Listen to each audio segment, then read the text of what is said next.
tratamos de quitar esta imagen de la oficina tradicional, gris, aburrida. Pero una oficina muy divertida es posiblemente la que le dedica mucho más metros cuadrados a esas otras cosas que normalmente no tienes en una oficina.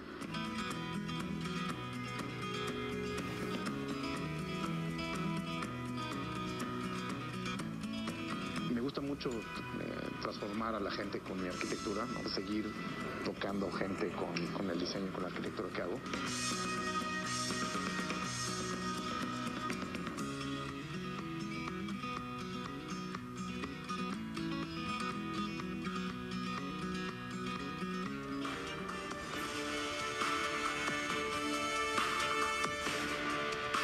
Bueno, con usted y con nosotros el arquitecto Juan Carlos Baumgartner, arquitecto mexicano, que trae toda una historia muy interesante que contarnos a lo largo de su, pues podríamos, como usted lo quiera ver, joven o no, de su vida. No le pregunto a él para no ponerlo en apuros. Arquitecto Juan Carlos, bienvenido, gracias. Gracias por invitarme. Es un gusto. Oye, a ver, digamos, la arquitectura, el diseño, ¿siempre estuvo cerca de ti en tu vida o no?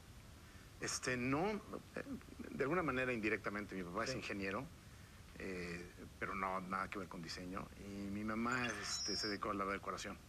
Entonces, de alguna manera... Por ahí sí, algo se pudo haber pegado, ¿no? siempre digo que si pones un ingeniero y una decoradora en una licuadora, sale un arquitecto. O sea, Sí. o sea, sales tú. Entonces, mi papá me llevaba desde chiquito a la obra y siempre me impresionó cómo de la nada iba surgiendo un edificio, ¿no? Y a la velocidad, además, porque dejabas de ir un mes y de repente esta cosa ya había crecido, ¿no? Claro. Y lo más interesante es que atrás había... No lo veía mi papá posiblemente, mi papá estaba más en la parte de construir, pero a mí lo que más me impresionaba es que a alguien se le había ocurrido, Sí. ¿no? De nada. O sea, tu papá al final lo que hacía era estrictamente la construcción, Sí. con base en un diseño que se le entregaba. Sí. Sí, estuvo y durante una época estuvo jugando al desarrollador un poco a escala chica, pero sí, principalmente lo que hacía era construir con diseño de algún arquitecto. Oye, entonces, ¿dónde estudiaste la primaria y secundaria? Estuve primero en el colegio alemán. Sí. Y luego... ¿Cuándo estaba en la Escandón? Exacto, Sí. en el central. En la central, porque ya ves que luego ahora se fue, bueno, hace muchos años. Uno al norte y otro al sur. Exactamente. Sí, yo todavía estuve en el central, en el central, Cubaya. por donde estaba La Salle.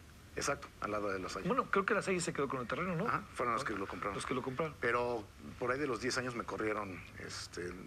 Nunca he sido bueno para alinearme a las fíjate reglas. Que yo siempre he pensado eso, que entiendo que es muy fuerte y muy brusco, pero luego no necesariamente es algo malo, ¿no? O sea, a lo mejor las escuelas han sido incapaces para verte también, ¿no? Yo creo que tengo amigos que terminaron ahí, mis hermanas terminaron ahí, les fue muy bien y fueron muy felices. Sí. Yo creo que no somos todos para todas las escuelas, Sí, ¿no? Hay claro. unos que les funciona muy bien. En ese momento creo que ha cambiado, pero ese momento era muy estricto. Sí. El Esa colegio. fama tenía. Y mi papá fue súper feliz en el colegio alemán, entonces por eso decidió meternos al alemán. Y no, para mí no funcionó, soy muy malo para seguir reglas. Recientemente me di cuenta, hice un test y resulta que tengo TDA, ¿no? Tengo déficit de atención. Sí. Entonces el modelo estricto, tradicional, educativo, pues está en contra de... Oye, pero fíjate, ahora aquí con personas platicando aquí, cuando hablamos de esto del déficit de atención, en algunas ocasiones significa un nivel de inteligencia superior. Sí. No hablaré yo de ti, ¿verdad? Diré, pero significa un nivel de inteligencia en algunos casos. Hay que investigarlo y estudiarlo, ¿no? ¿Sabes qué sucede? Te enteras más de los niveles altos de inteligencia porque los otros nadie se preocupó por saber qué les pasó. Sí. O sea, el que fracasó y no le fue bien y Sí. se vuelve invisible. Claro.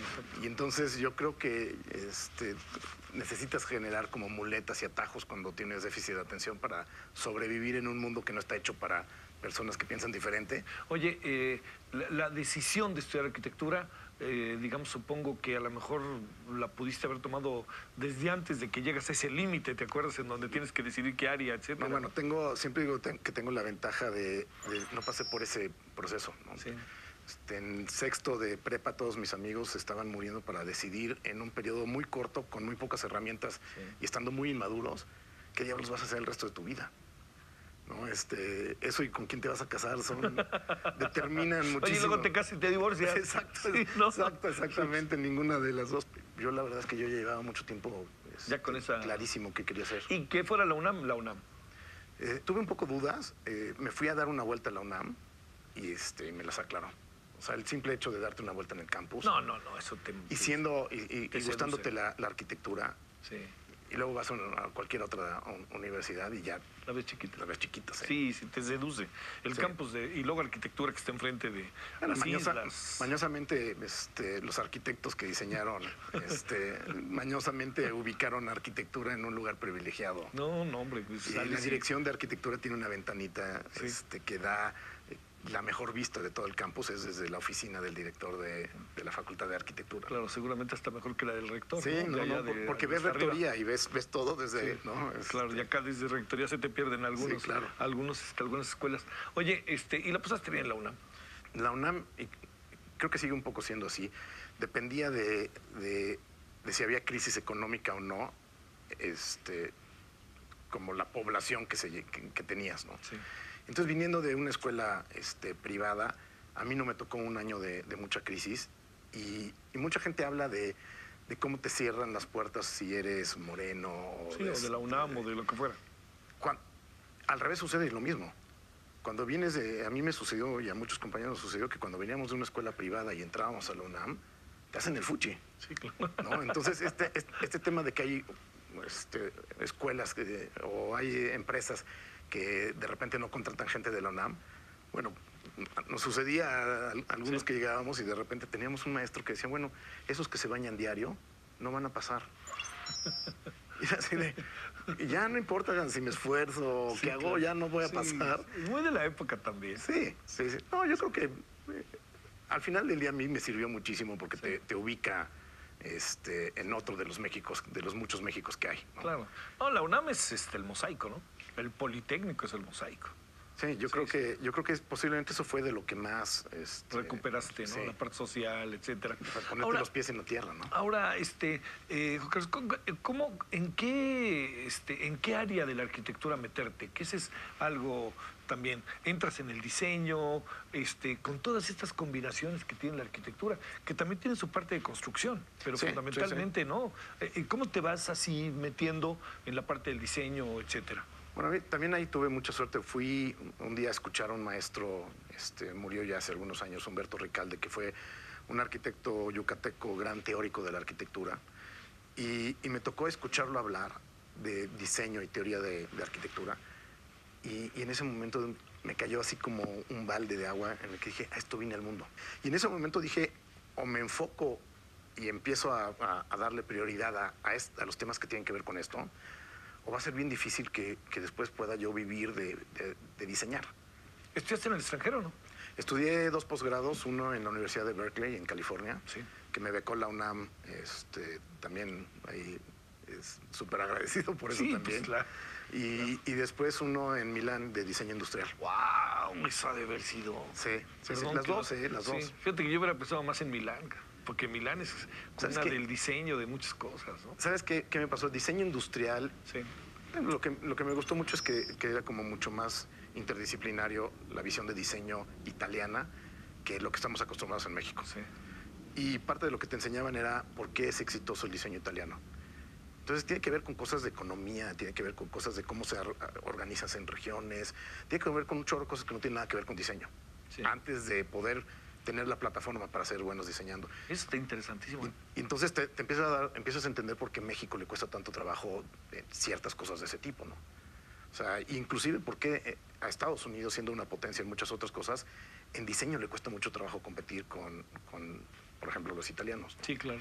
Es esta parte integral. Sí, por un lado es una parte integral y por otra es impresionante porque no hay grandes fábricas gigantes. Sí. Entonces, por ejemplo, si tú te vas cerca de Milán, están donde hacen las corbatas. Y los que hacen las corbatas, los que hacen la seda para cualquier marca importante, son los mismos y son 5 familias.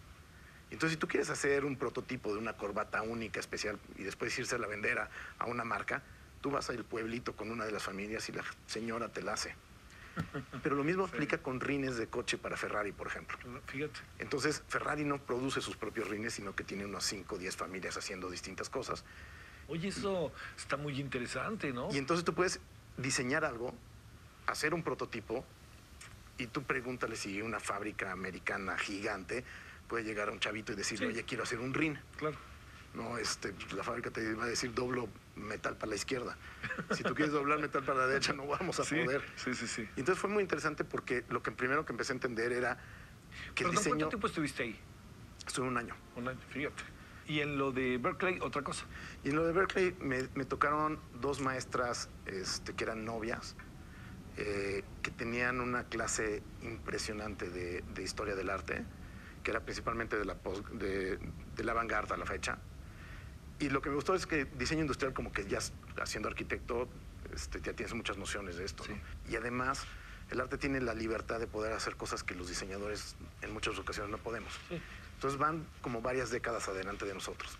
Entonces, si tú quieres saber para dónde va a ir la arquitectura, el arte ya lo está haciendo, ¿no? Sí, claro. Oye, arquitecto Juan Carlos, a ver, esa experiencia de estar en dos grandes centros, ¿no? Berkeley con todo lo que tiene su historia, Milán, que uno lo ve como centro del diseño, de la moda, entre otras cosas. Te pregunto, ¿es muy diferente a México? Así de estas cosas, o acá encuentras puntos coincidentes. ¿Qué encuentras cuando uno, es decir, uno diría, bueno, entiendo que el diseño está en todas partes, en lo que nos estamos viendo, en tus lentes, en los míos, en todos lados, pero digamos, la pregunta sería, ¿estamos muy lejos, estamos muy cerca? ¿Ahí qué alcanzas a apreciar? Perdón, una más, ¿tienen que ver los gobiernos o no?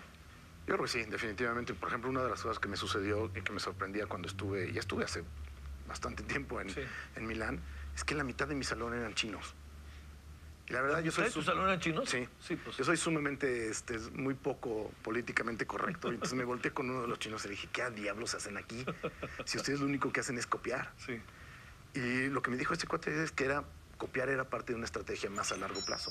Primero tenemos que salir de pobres y después nos vamos a dar el lujo ya de diseñar. Sí. Y este cuate era parte de un programa de la segunda parte en la que le estaban apostando desde hace muchísimo tiempo a entrenar gente y para que pudieran después diseñar.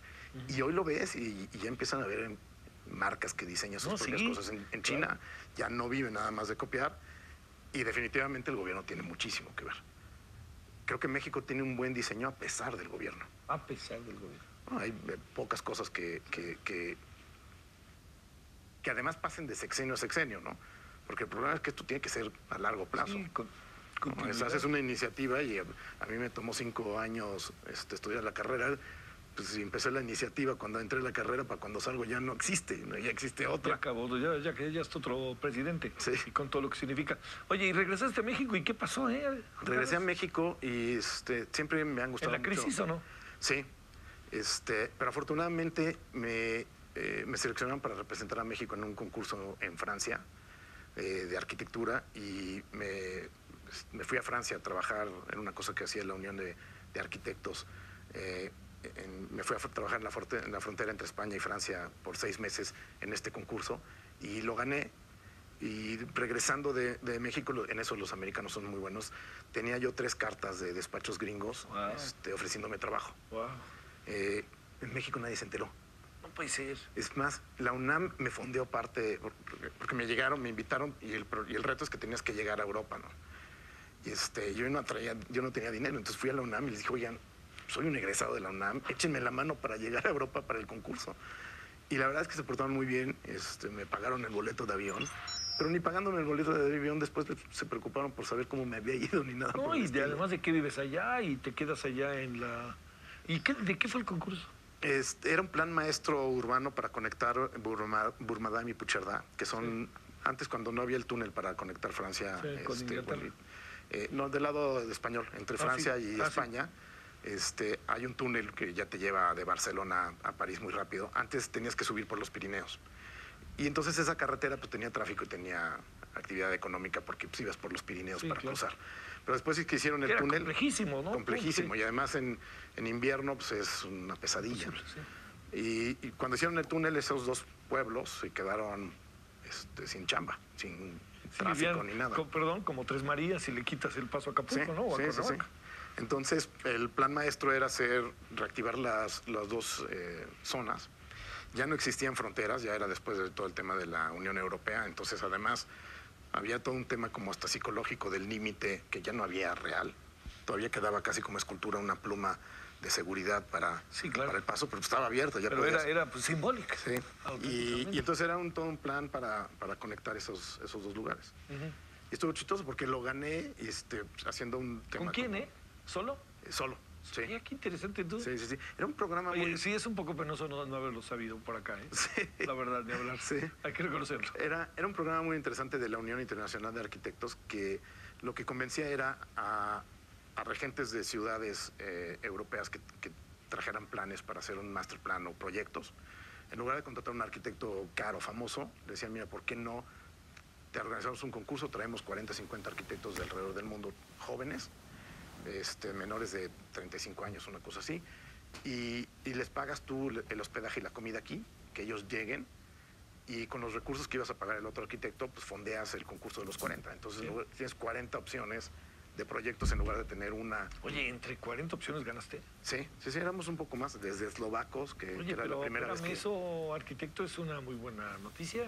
Sí, bueno, ahí empezó... ¿En tu casa qué dijeron, No, bueno, mis papás estaban felices. Parados de mano, sí, ¿no? ¿Y ¿Te enteraste que habías ganado estando allá o acá? No, estando allá, porque me tuve que quedar a desarrollar parte del proyecto un rato más. Sí, o sea, ¿y ahí sí tuviste que construir o no? No, ellos supervisaron. Sí. No, y no llegué ni siquiera a la parte de supervisión, hice únicamente la parte de proyecto. Sé que